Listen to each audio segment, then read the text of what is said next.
Good day. I'm Colonel Jerry Morlock, the Director of the Combat Studies Institute. You're about to use a video series which our instructors have prepared for the sole purpose of improving your presentation of M610, The Evolution of Modern Warfare. We've taken care to make the course that you teach as similar to the one taught at Fort Leavenworth as possible, and choose to add these tapes to your libraries in order to give you every advantage as you prepare to teach this new course.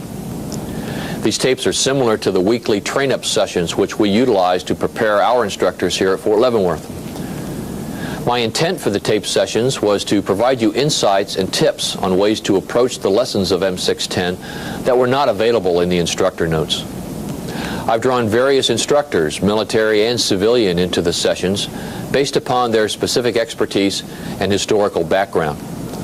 They were asked to just talk to the lesson structure and content, giving you some additional information on the historical context and differing views on how to approach the lessons.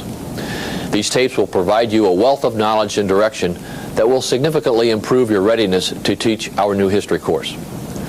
One word of caution regarding how to use these training tapes. They are not designed to be substituted for your instruction during the individual lessons of the course. As instructor preparation tapes, train the trainer material, if you will, they are inappropriate for direct instruction to students and are not intended for that purpose. Our intent with these tapes is to improve your ability to lead the student seminars by sharing tips and advice from some highly qualified experts.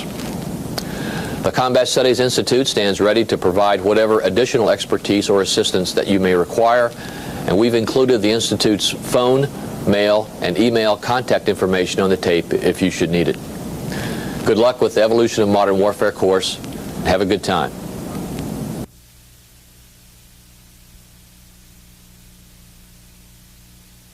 Okay, my name is Larry Yates, and this is Lieutenant Colonel Bill Bassett. We're both from the Combat Studies Institute, and this is a lesson on the Cold War. And our purpose here is, one, to provide you some information that's not in the readings, thus to give you a little more depth than the students will have in doing the readings, and also provide you with some perspectives you can use in teaching the class, and some tips on how to go about teaching this particular lesson. It's not an easy lesson because it's mainly providing context. There's no war to look at. There are no battles to analyze. Mainly it's how did the Cold War come about, how did it develop, and what role did the military play in that, both in terms of nuclear strategy and in terms of the military services themselves.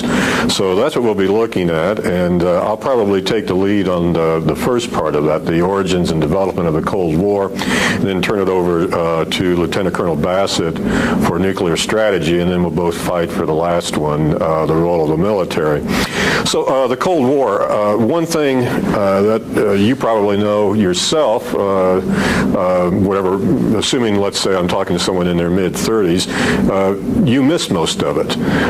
And your students definitely will have missed most of it. Many of them will have been born, what, after the Cuban Missile Crisis, 1962, or right about that time, maybe a little before. They're not going to remember it.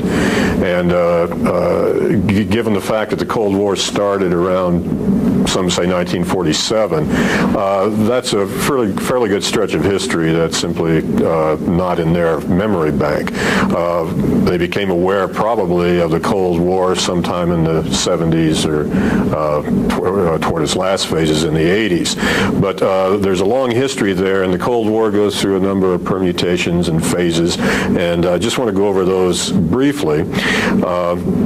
But before I do, might just suggest to you that to get the discussion started, you might ask the students what they think of when the term Cold War is used, and just see what sort of answers you get, not only in terms of their own personal experience, but just what was their concept of the Cold War. Generally, it boils down to something about the free world versus communism, and that's fine, but is a good general description, but it's somewhat simplistic. And what I hope to do here in a few minutes is to give you a little more detail than that, and also a little more detail, a little more interpretation than you get from your reading. So to look at the traditional school of thought about it, the Cold War was the U.S. response to communist expansion. Initially Soviet expansion at the end of World War II and in the months and years following that conflict. We weren't sure what motivated Soviet expansion. There were a number of studies done at the time, one by Secretary of the Navy James Forrestal, which indicated that it was communist ideology, world revolution. The Soviet Union was out to take over the world in the name of international communism. Others argued it was more Russian imperialism. It was a continuation of expansionism that the czars themselves had pursued from the 18th, 19th century on, or even 18th and 19th century, perhaps before. But the continual expansion of Russia into an empire and now perhaps throughout Europe, etc. That was another issue. What are the limits of this expansion? Well, if it's ideology, it's worldwide. If it's traditional Russian expansionism, it probably will be satisfied with a good chunk of Europe and the Middle East and perhaps part of Asia. But these points were being debated. A third point of view was put forth by what was then one of our foremost Russian experts, George F. Kennan, in what was at first called a long telegram, a telegram he sent as charge d'affaires in Moscow to Washington in 1946, describing what he saw as the Soviet threat. It was later put in condensed form into an article in Foreign Affairs magazine in 1947. It's called the X article because he didn't put his name to it as a government official, but it was called the conduct, oh boy, never mind. We'll edit that part out if that's all right. But anyway, Kennan's article on Soviet expansion. Why are the Soviets expansionistic? And his answer was, ideology does play a role, but only in the sense that communist ideology portrays a very threatening world to those countries that are communist. It sees the capitalist world as inextricably hostile and out to take over or to destroy communism. And so ideology plays a part, not in the sense of world revolution, but in the sense of portraying the world as hostile, a world in which there are two contending forces, the capitalist forces and the forces of socialism / communism, and it's a battle to the death. So that's the role of ideology. It's not a blueprint for taking over the world. It simply says the world is one of conflict.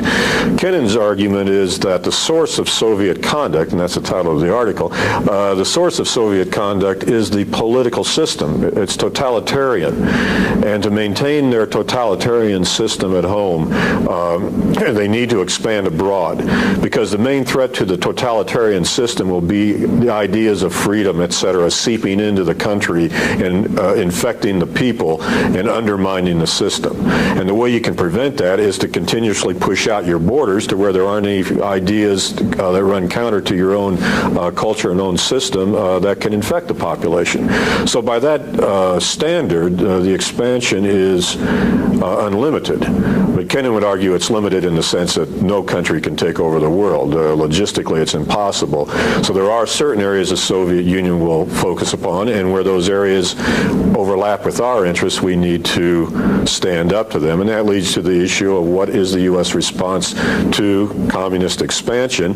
Kennan came up with the word containment. And that is, we will stop them from expanding wherever it's in our interest to do so, hold the line, and then wait for their system to change. Because if the system of totalitarianism is at the root of expansion, or the ideology, if you want to argue that, if changes take place within the Soviet Union that will change that system and doom that ideology, then perhaps their expansion will stop. So we'll hold the line and wait for changes in the Soviet Union. Now, it turns out Kennan's piece proved prophetic. That's pretty much what happened. But it took 40 years to do it, and nobody was contemplating that. Maybe Kennan was, but most people wanted a quicker end of the Cold War. And critics of containment argued this policy of holding the line gave to the other side the initiative of where to hit along that line. And do we really have the resources to defend a line all the way around the Soviet Union, and then after the fall of China in Asia and ultimately around the world, can we really hold the line? Do we have the resources? And some argued no, that we should seize the initiative and pursue a policy of rollback and liberation, take areas that have been taken over by the Russians or later the Chinese, whatever, and push them back. Push the Russians out of Eastern Europe, push them out of the Baltic states, etc. So there are contending schools, number one, of what motivates Soviet expansion, two, what are the limits of Soviet expansion, and three, what should the U.S. do about it. Of these contending schools, the ones that pretty much win out are, one, why are they expansionistic? World revolution. Most of us grew up believing it was world revolution that motivated the Soviet Union. I don't believe it anymore, but at the time it seemed a compelling argument. What's the response? We were happy with containment because we realized in the 50s that to pursue liberation risked World War III, and once the Soviet Union had nuclear weapons after 1949, that was too high a risk to run for a policy of liberation. It also made our allies very, very nervous. When we started talking about liberating Eastern Europe, Western Europe got very nervous.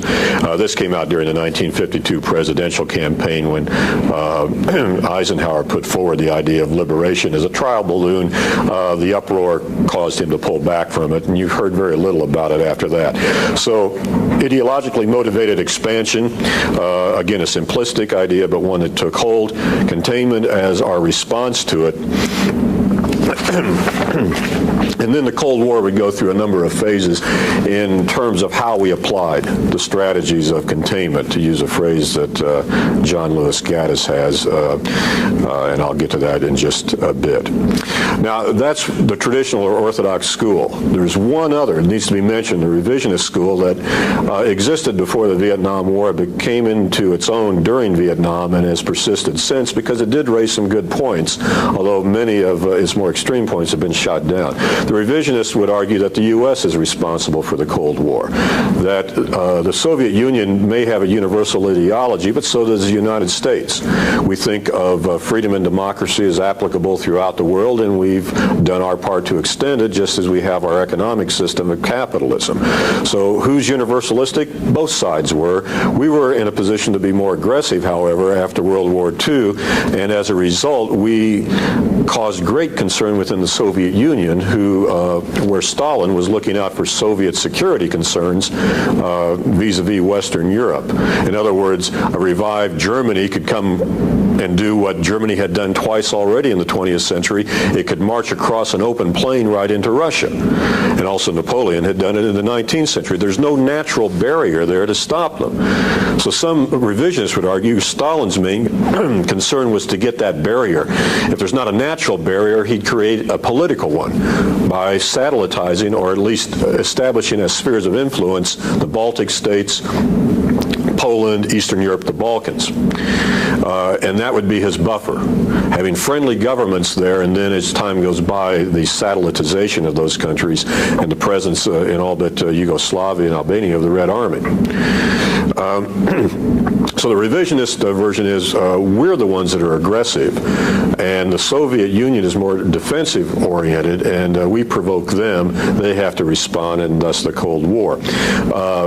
With the end of the Cold War, Soviet archives have opened up, and we see that the revisionists have some points. The United States certainly had a universal ideology. We were certainly aggressive in pursuing it, but the Soviet Union bears much of the responsibility for the Cold War. Stalin was looking for opportunities to expand, and did. So those are the certain interpretations that give a little more depth and perspective to the lesson than what you would get out of Addington and Wagley alone. The Cold War, as I said, developed through certain phases. We can look at this in a number of ways, and I'll do this very quickly, or as quickly as I can. One would be to look at how containment was applied. And this relies on to some extent on John Lewis Gaddis's Strategies of Containment, which is out in book form.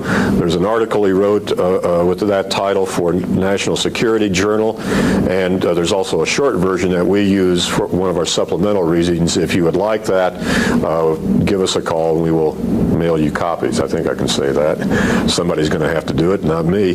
But give Sam Lewis or Jim Martin a call. They'll be happy to mail you a copy of John Gaddis's article, Strategies of Containment. I'll go over it very briefly here in some respects, but looking at U.S.-Soviet relations before World War II, generally they were hostile. At the time of the Bolshevik Revolution, the United States did intervene militarily in Russia during their civil war. We, the British, the French, other countries intervened in that conflict, which we ended up, we pulled our troops out. The Bolsheviks won, but our intervention left a lasting animosity.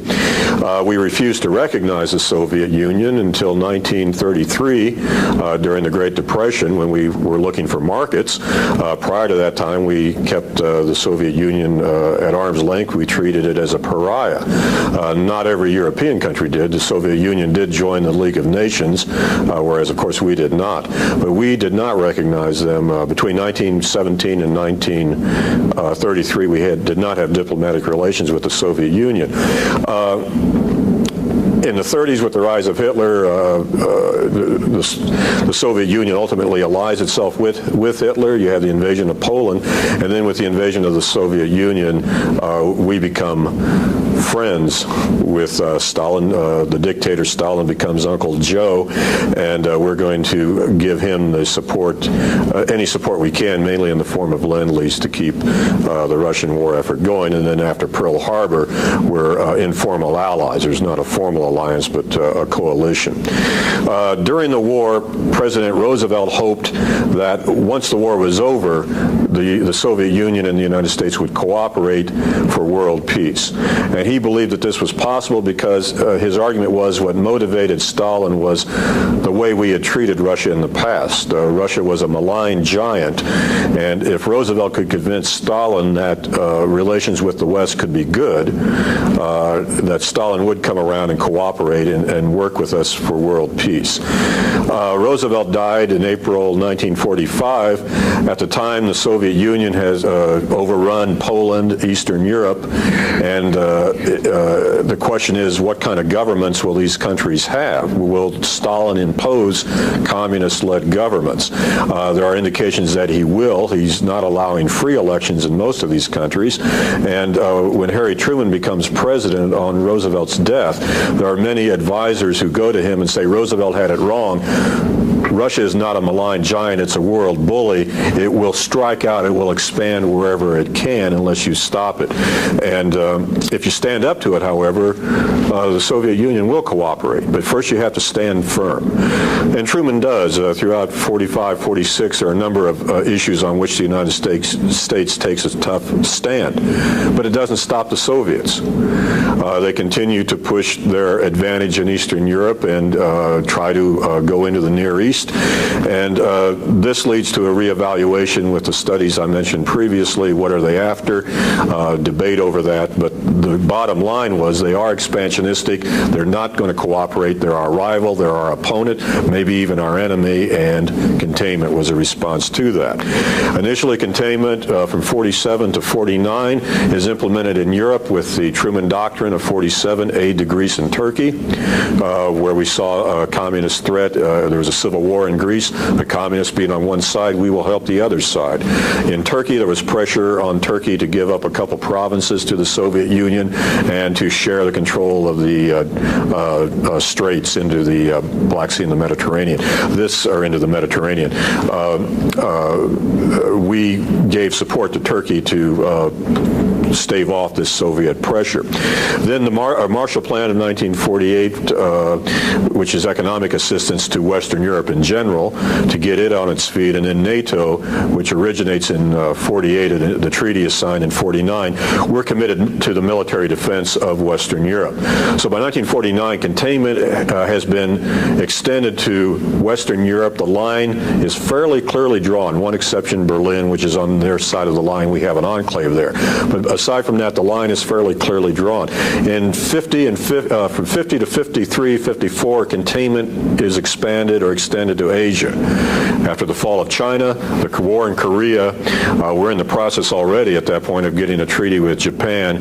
By the end of the war in Korea and the following year, 1954, we have alliances, actual alliances now, with South Korea, Taiwan, or previously Formosa, Taiwan, the Philippines, Australia, New Zealand, Japan, did I mention Japan? And then in 54, the Southeast Asian Treaty Organization, CETO, which become controversial in Vietnam. So containment has extended to the Far East. And then in the mid-50s, with the rise of Nasser and in Egypt, and Pan-Arabism and Arab radicalism, and the attempt of the Soviet Union to take advantage of that, containment is extended to the Middle East as well. And what you see is the gradual extension of containment into a global policy. And so you can look at the Cold War in terms of the phases of containment. You can look at it in terms of the arenas being fought over. From 47 to 53, it's the Eurasian landmass, and after that, it's the Third World. In the mid-50s, the communist states mainly, or the communist leaders, mainly the Soviet Union and the People's Republic of China, began to try to gain influence, if not dictatorial control of, at least influence in many of the underdeveloped and anti-colonial countries of the emerging Third World. And this causes us great concern. You can't stop that militarily. It's an economic and ideological approach. Military barriers won't help. So that, and from 55, really, or the mid-50s and into the 80s to the end of the Cold War, that's really the arena of the Cold War, the Third World, the periphery, not the Eurasian landmass. That's pretty well taken care of. There are a few Berlin crises, but that's wrapped up under Nixon. We reach an agreement, an accord over Berlin. So the fighting is going to be, or the struggle, rather, will be on the periphery. You can look at it in that way. The intensity of the Cold War is another way to divide it. From 48 to 62, every year you've got a war scare, beginning with the Berlin blockade, ending with the Cuban Missile Crisis. I grew up, when I was a kid, every year there was a threat of a nuclear confrontation. That's a heck of a way to grow up. After the Cuban Missile Crisis, that drops off precipitously. There's more negotiation. There's certainly conflict, but we start dealing more and more with the Soviet Union. Détente begins under Johnson. Nixon really accelerates it. It becomes a dirty word under Ford because of what the Soviets are doing in the Horn of Africa and Afghanistan. But we are working with the Soviet Union. Recognition of the People's Republic of China. The Cold War is maturing. The rhetoric of the 50s and early 60s is going by the boards. The view of the communist world is monolithic. That's passing by the boards. So in terms of intensity, another is simply the changing perspective from Soviet expansion to international communist expansion. In that, Vietnam is the watershed, and for much of the Cold War it is. Going into Vietnam, we have the view of communism as largely monolithic, not entirely. We don't see it that simplistically, but it's fairly close. Coming out of Vietnam, our view of the enemy is much more sophisticated and much more complex. It took Vietnam to change that. But also the bipartisanship that backed up much of our Cold War policy prior to Vietnam evaporates with Vietnam. After Vietnam, our foreign policy is based more upon ad hoc support for any given issue, which you may or may may not get it. Central America, you don't get it, but you do it anyway. In other cases, MIAGAS, some incidents, you do get bipartisan support. And then strategies of containment, as I mentioned, John Gaddis, I'll let you get the article for that. It talks about the changes between symmetrical and asymmetrical containment.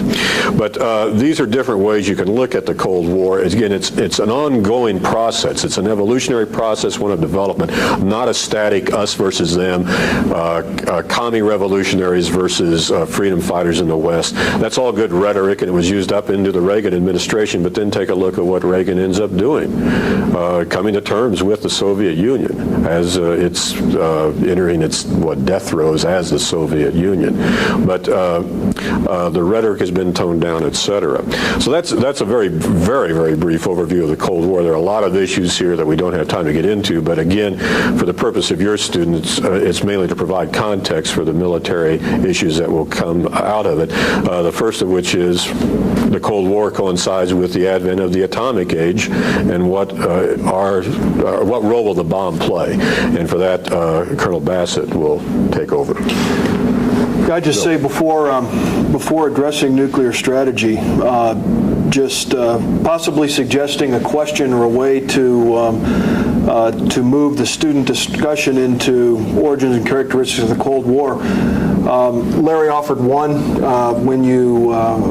When we say or hear the word or the characterization Cold War, what does it mean? Another one I use with my students is how do we explain the rapid post-war change in U.S.-USSR relations from uneasy partners during World War II to implacable foes locked in a 45-year Cold War?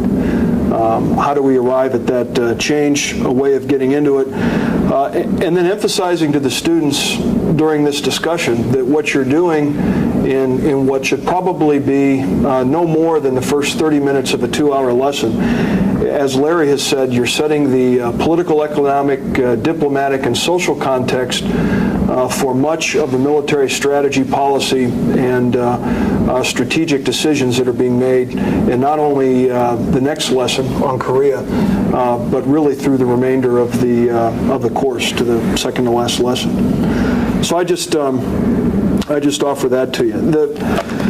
The section on American military strategy in the nuclear age is, I find very difficult. I'm a 19th century American military guy. My focus is on the Civil War.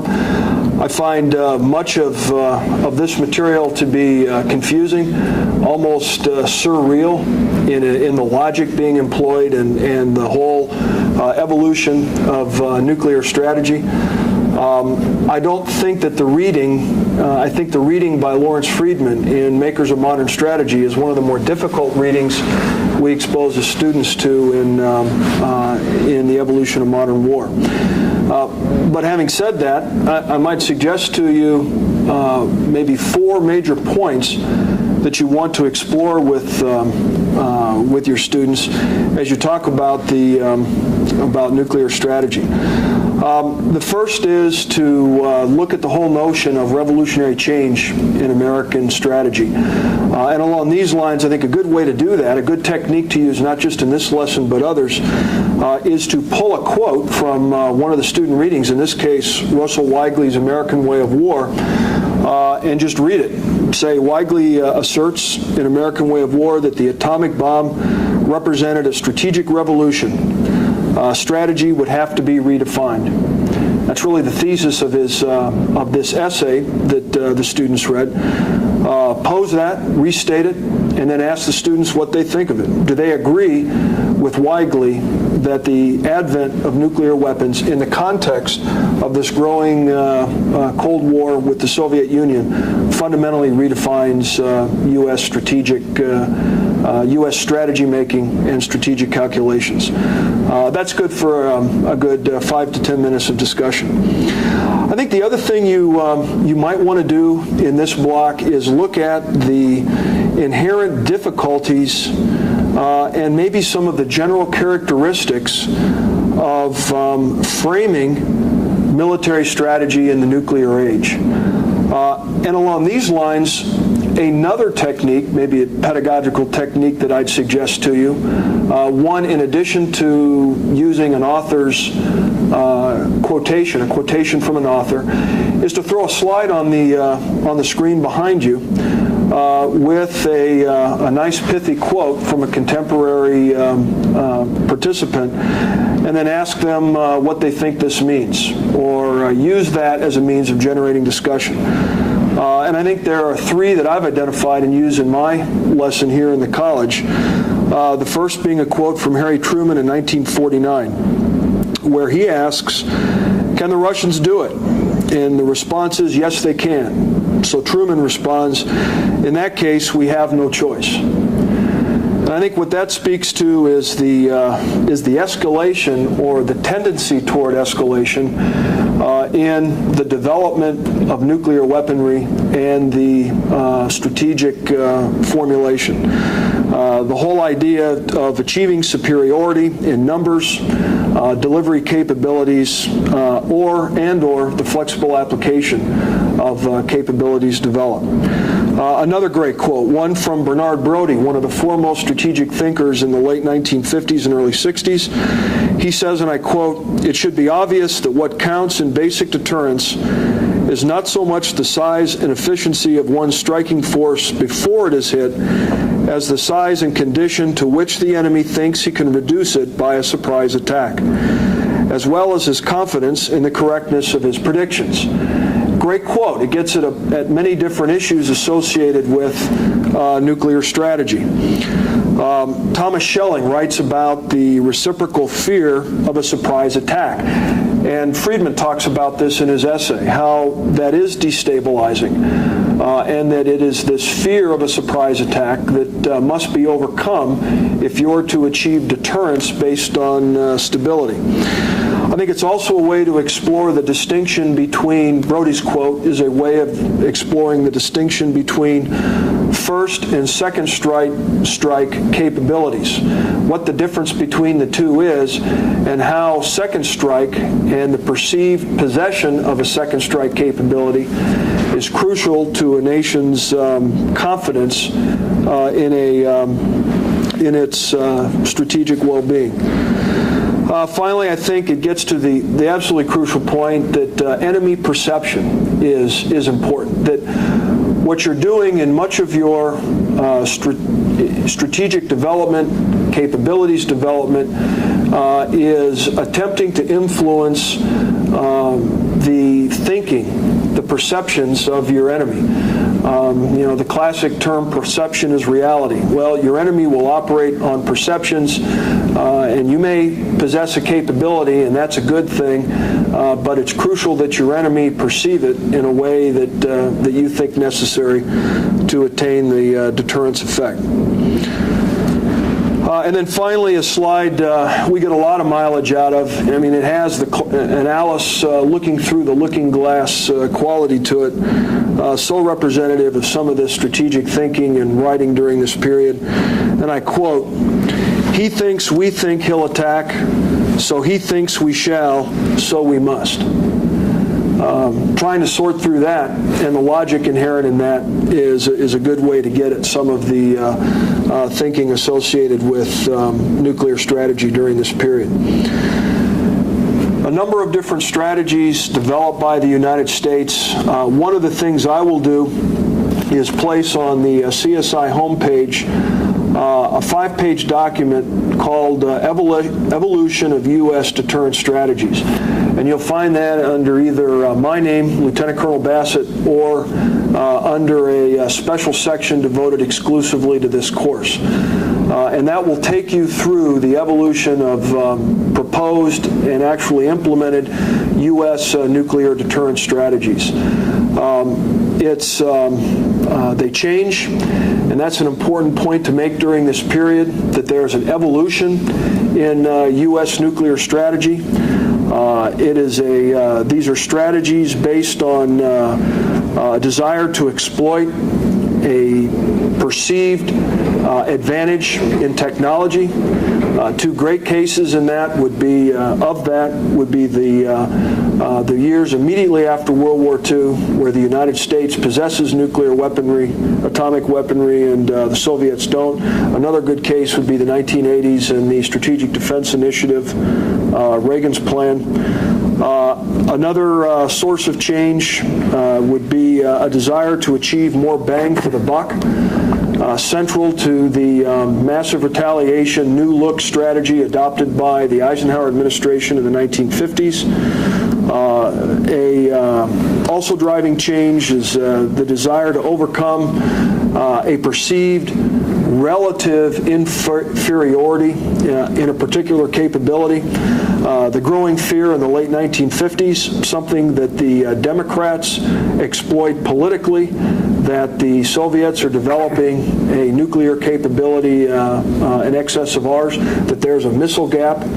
That is causing a change and influencing our nuclear strategy. And also we see from time to time a desire to re-seize the initiative and to become less reactive to Soviet capabilities, to afford us more options, which I think gets to another of the four central points you might want to explore in this section of the lesson, and that is that there is an inherent tension between nuclear strategy and conventional warfighting strategy. The notion that early on, this belief that having nukes is going to render conventional warfare unnecessary or even obsolete. That is going to become increasingly attacked. It's one of the bases behind massive retaliation. Korea is going to show that there will continue to be conventional warfare in the nuclear age, and we will see American strategists continuing to grapple with this whole idea of how best to fight in a world that possesses nuclear weapons. One of the readings we have in 610 that you don't have in this course gets at some of the early limited war theories and theorists. That can still be discussed in this context and probably should. What is possible in the way of conventional warfare, what the use of conventional warfighting to send a message and to attain a political result. The idea that you can apply conventional forces in a measured way, keep it limited to trigger a political response on the part of your enemy. Something that will have disastrous consequences in Vietnam, and I would argue is relative and relevant to our strategy making even today. So I think those are four major items that you can explore with students during this particular portion of the lesson. Using the thesis posed by one of the lesson authors, or using a slide that encapsulates or conveys an idea very prominent at that particular time. Larry, do you have anything to add to? Yeah, just a couple of things. I'll let you know some inside secrets here. We're doing these out of sequence, so we've already done the Korean War video. I was a part of that, and we do discuss limited war to a certain extent there. And the fact there was no limited war theory before Korea, it comes out as a result of Korea, and then will take us right into Vietnam. So if you want some help, if you want to use limited war in this lesson, you might skip ahead and look at the Korean War video just for what little we offer on it there. Secondly, in terms of making material available, and I've talked sort of jokingly about the GADIS, you'll write in and somebody else will send you a copy. I'm speaking from an outline which has a little more detail than I gave you as fast as I tried to talk about the origins and development of the Cold War. Be happy to put that on the home page as well. And anybody who wants to call in or write to discuss these things in more detail, be happy to do that. But bottom line, I would suggest not only looking at this outline, but the GADIS article I mentioned, getting that as an overview for the Cold War, and the Ken and X article, which is in I think it's June or July issue of Foreign Affairs, 1947. It's a famous article. We have copies of it here too. We can send it to you along with Gaddis. But those materials will be available, and I think would be helpful in drawing together some of the points I made earlier on, and you as well. Okay, the point about perception, I think, is critical. We find it in the case of the Korean War. We talk about it in great detail during the video there, how we misperceived, or they misperceived, our view of Korea to the point where they thought they could intervene without any U.S. response. They found out they were wrong. We misperceived how sensitive they were about us crossing the 38th parallel. I mean, that's just at the conventional war level. You escalate up to nuclear strategy, perceptions have very dire consequences. And what you were getting at with that statement about we think they will, they shall, you know, et cetera. If you want to see this on video, go rent World War III with Rock Hudson and Brian Keith, because that's exactly the way the world would go. It isn't that a madman would push the button. It's that one side thinks the other has to attack, and therefore we have to push the button. The other side, knowing that they're about to do that, they have to push it, even though neither side wants to. Figure the logic out. The logic is there. It's very logical. Fortunately, we never got to that point. We came close in the Cuban Missile Crisis. A book I looked at last night indicated Khrushchev was ready to use nuclear weapons to defend Cuba if we invaded. We came within 2 days of invading Cuba. Very close. But this whole idea of perception is reality. It's not what the other side actually thinks, is what you think they think is critical. Many of the history lessons we give, we're assuming we know what the other person thought, et cetera, et cetera. That's generally not the case. Oftentimes we didn't have a clue any more than they had a clue about what we were thinking, and that makes for a very dangerous world. Final section here, we'll just mention a few topics following, again, the origins and development of the Cold War, nuclear strategy. Last section, or last piece of material you might want to look at is simply the role of the military in the nuclear age, in an age when it looks more and more as we get into it, we won't be using atomic weapons. World War III may not, probably will not come about. What then are we going to do? That has to be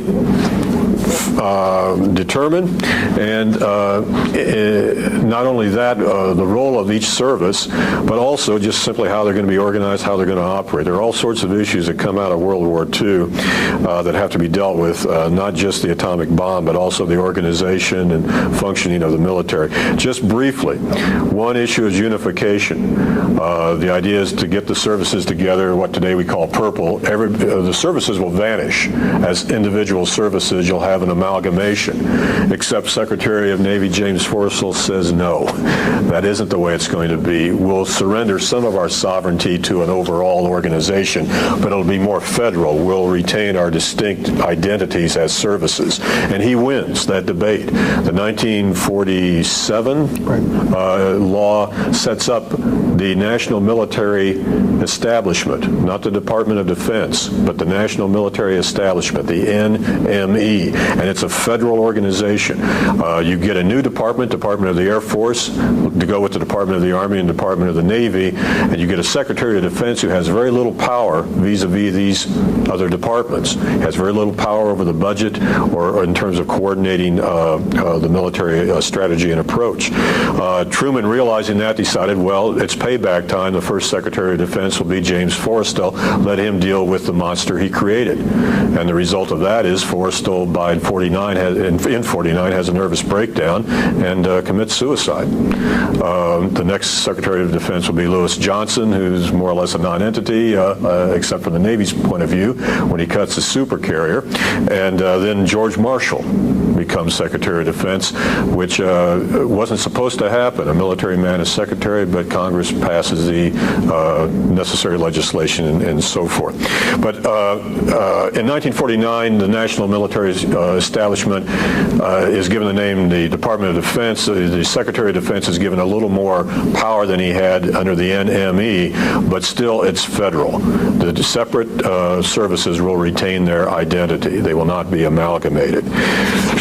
Another issue dealt with at the time in the legislation of 47, you have the CIA established to collect intelligence, a central intelligence agency. That's the idea, make it centralized. The National Security Council, which will coordinate foreign policy. The statutory members, well, I'm getting in trouble here, but essentially the president will oversee it, but you'll have the Secretary of State, Secretary of Defense, Director of the CIA, I believe is a statutory member, but don't quote me on it.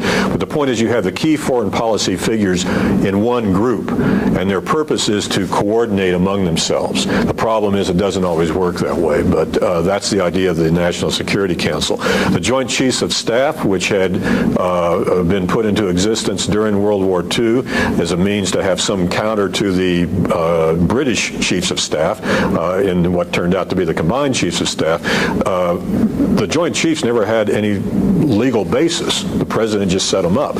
In 47, you get the statutory basis for the Joint Chiefs. They are now a legal, well, I shouldn't say that because it implies they were illegal before, but they now have laws that, a law that creates them, and a chairman of the Joint Chiefs.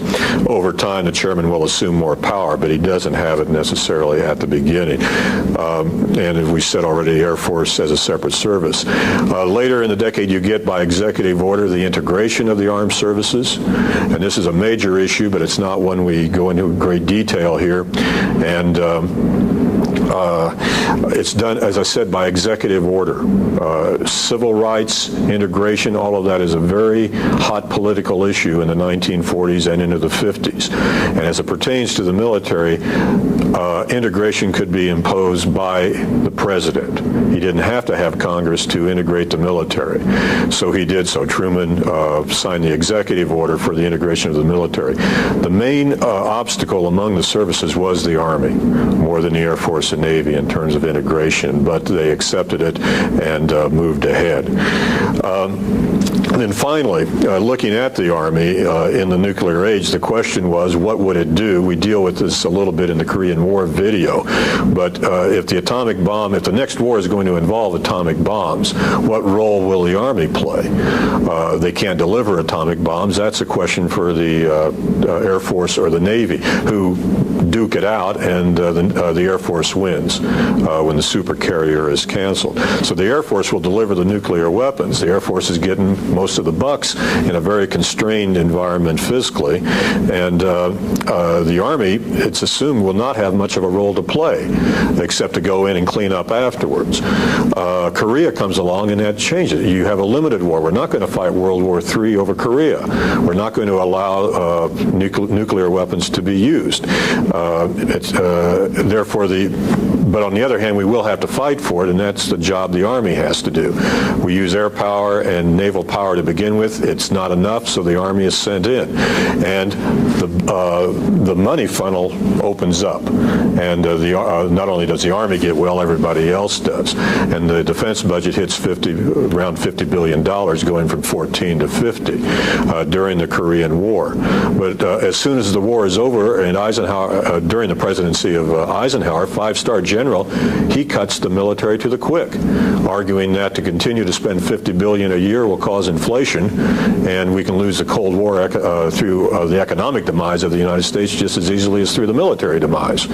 So he cuts back. You have the military. You have the spectacle of a five-star general as president gutting the military, and especially the Army, which his former colleagues, Galvin, Ridgway, Taylor especially, cannot understand. And they begin to challenge this, quote, new look, putting most of your eggs in the nuclear basket as a deterrent, and arguing that what if another Korea comes along, we have no way to meet it if we don't have the Army. It'll be another Task Force Smith. And this debate goes on into the late 50s, at which point Eisenhower begins to open it up a little, and then with Kennedy you get flexible response, and the money goes, or you spend much more on defense. The defense budget goes up, and the Army is modernized, etc. In the meantime, however, the Army was trying to keep its hand in during the 50s, during Eisenhower. The way they chose to do it was through what was called a pentomic division, and the reading by Doty gets into that as our, in terms of how it was organized, how it was set up, what it was designed to do, which was to fight on a nuclear battlefield. 5 battle groups to a division spread out in a checkerboard fashion, so if a tactical nuke took out one, you'd still have 4 left. Well, what it did, of course, was create an unwieldy span of control. There were all sorts of other problems inherent with it, not the least of which was the tactical nukes. You had the Davy Crockett, which was an individually launched nuclear projectile. The problem was the radius of the blast was greater than the distance you could lob it, so the joke was the Davy Crockett kit was the missile and a pair of tennis shoes. The pentomic division didn't work, and by the early 60s, they're getting back to triangular divisions, ROAD. And I'd like to end my comments on this note, and that is, we've given you a lot of material for this lesson. I would argue if you can get through the development of the Cold War up to Vietnam, nuclear strategy up to Vietnam, and these changes in organization and force structure and the service roles up to Vietnam, that would probably be enough for this lesson. Then the next lesson, you'd start with specific examples, Korea. Following that, you do get Vietnam, and then you can bring in more of the context after that. But for this lesson, if you're pressed for time, I would shoot for getting it up to Vietnam, and that can be easily done in all 3 of these categories: the origins, development of the Cold War, nuclear strategy, and simply the role of the military. I guess the last couple things I'd say would be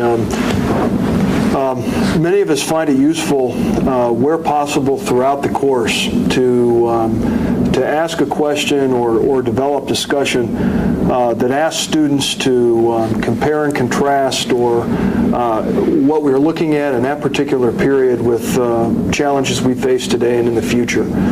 Or maybe ask the question, is anything we are looking at in this lesson useful to us as we negotiate our way through Force 21 and take the Army into the 21st century?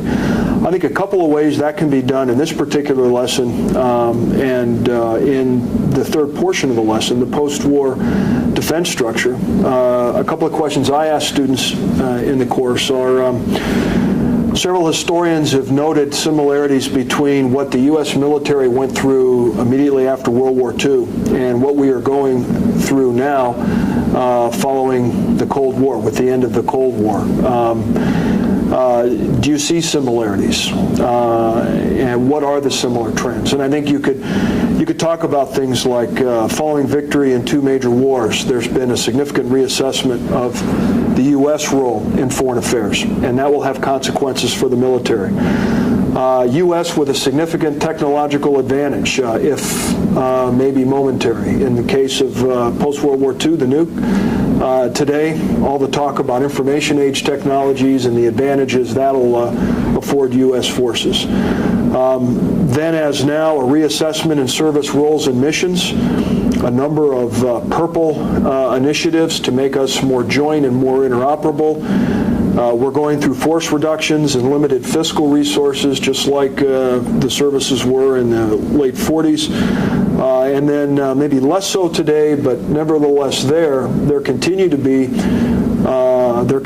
to be inter-service rivalry for resources. And that's playing as well. So those are some things that maybe can be developed in discussion. And the same thing can be done with the pentomic division.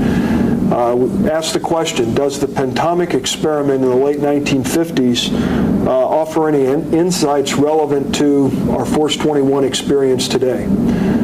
Such as, are there problems associated with exploring capabilities and basing doctrine and capabilities on equipment and technologies identified but not yet fielded in numbers? Continued questions about adequacy of strategic lift. The point Doty makes in his article about intellectual adaptation, getting officers to buy into the new doctrine and the new system for fighting.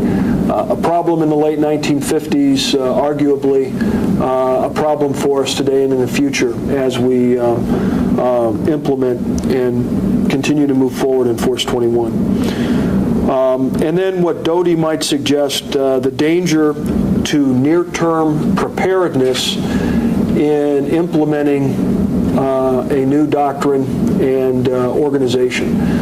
Do students see any problems associated with that? So I think these are a couple things you can do, and it does get develop student interest to try and see relevance to what we face today and in the future with what we're looking at in a particular lesson. Right, and without the search for relevance, it all becomes rather academic and uninteresting, except from a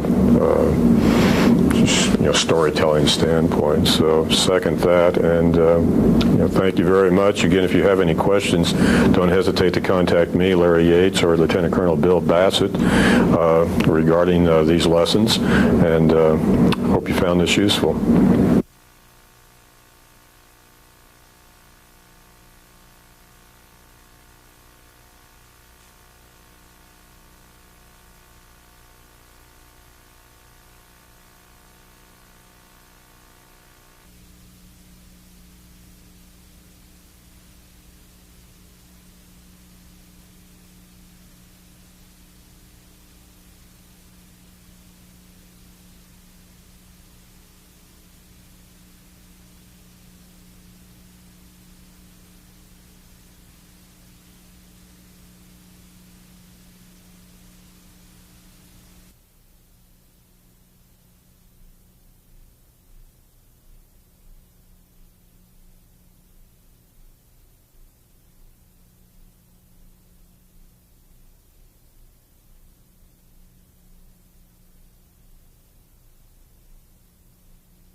strategy and in terms of the military services themselves. So that's what we'll be looking at, and I'll probably take the lead on the first part of that, the origins and development of the Cold War, and then turn it over to Lieutenant Colonel Bassett for nuclear strategy, and then we'll both fight for the last one, the role of the military. So the Cold War, one thing that you probably know yourself, assuming, let's say I'm talking to someone in their mid-30s, you missed most of it. And your students definitely will have missed most of it. Many of them will have been born, after the Cuban Missile Crisis, 1962, or right about that time, maybe a little before. They're not going to remember it. And given the fact that the Cold War started around, some say 1947, that's a fairly good stretch of history that's simply not in their memory bank. They became aware probably of the Cold War sometime in the 70s or toward its last phases in the 80s. But there's a long history there, and the Cold War goes through a number of permutations and phases, and I just want to go over those briefly. But before I do, might just suggest to you that to get the discussion started, you might ask the students what they think of when the term Cold War is used, and just see what sort of answers you get, not only in terms of their own personal experience, but just what was their concept of the Cold War. Generally, it boils down to something about the free world, Middle East, and perhaps part of Asia.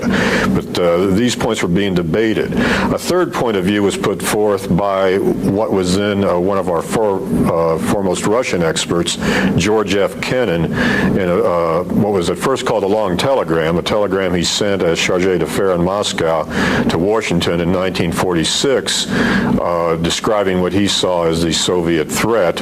It was later put in condensed form into an article in Foreign Affairs magazine in 1947.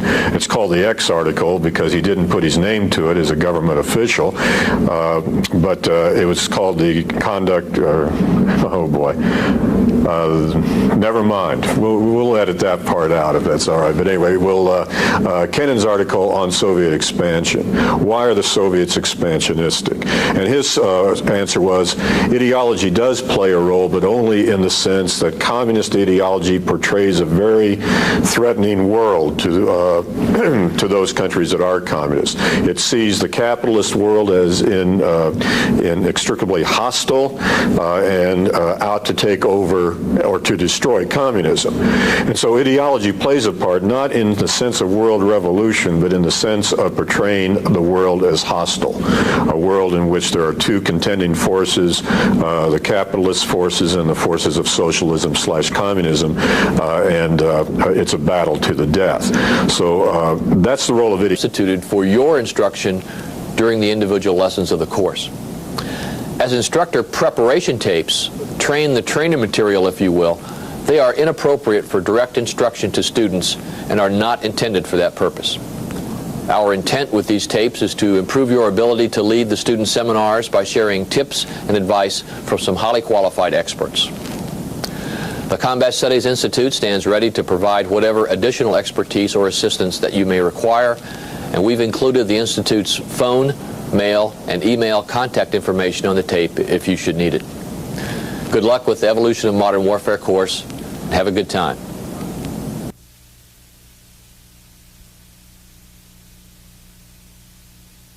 Okay, my name is Larry Yates, and this is Lieutenant Colonel Bill Bassett. We're both from the Combat Studies Institute, and this is the lesson on the Cold War. And our purpose here is, one, to provide you some information that's not in the readings, thus to give you a little more depth than the students will have in doing the readings, and also provide you with some perspectives you can use in teaching the class, and some tips on how to go about teaching this particular lesson. It's not an easy lesson because it's mainly providing context. There's no war to look at. There are no battles to analyze. Mainly it's how did the Cold War come about, how did it develop, and what role did the military play in that, both in terms of nuclear strength versus communism. And that's fine, but is a good general description, but it's somewhat simplistic. And what I hope to do here in a few minutes is to give you a little more detail than that, and also a little more detail, a little more interpretation than you get from your reading. So, to look at the traditional school of thought about it, the Cold War was the U.S. response to communist expansion. Initially Soviet expansion at the end of World War II and in the months and years following that conflict. We weren't sure what motivated Soviet expansion. There were a number of studies done at the time, one by Secretary of the Navy James Forrestal, which indicated that it was communist ideology. World revolution. The Soviet Union was out to take over the world in the name of international communism. Others argued it was more Russian imperialism. It was a continuation of expansionism that the czars themselves had pursued from the 18th, 19th century on, or even 18th and 19th century, perhaps before. But the continual expansion of Russia into an empire, and now perhaps throughout Europe, etc. That was another issue. What are the limits of this expansion? Well, if it's ideology, it's worldwide. If it's traditional Russian expansionism, it probably will be satisfied with a good chunk of Europe and the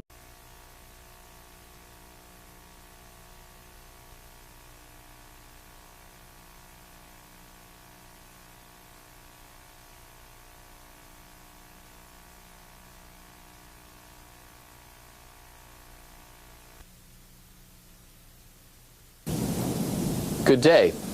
I'm Colonel Jerry Morlock, the Director of the Combat Studies Institute. You're about to use a video series which our instructors have prepared for the sole purpose of improving your presentation of M610, The Evolution of Modern Warfare. We've taken care to make the course that you teach as similar to the one taught at Fort Leavenworth as possible, and choose to add these tapes to your libraries in order to give you every advantage as you prepare to teach this new course. These tapes are similar to the weekly train-up sessions which we utilize to prepare our instructors here at Fort Leavenworth. My intent for the tape sessions was to provide you insights and tips on ways to approach the lessons of M610 that were not available in the instructor notes. I've drawn various instructors, military and civilian, into the sessions based upon their specific expertise and historical background. They were asked to just talk to the lesson structure and content, giving you some additional information on the historical context and differing views on how to approach the lessons. These tapes will provide you a wealth of knowledge and direction that will significantly improve your readiness to teach our new history course. One word of caution regarding how to use these training tapes. They are not designed to be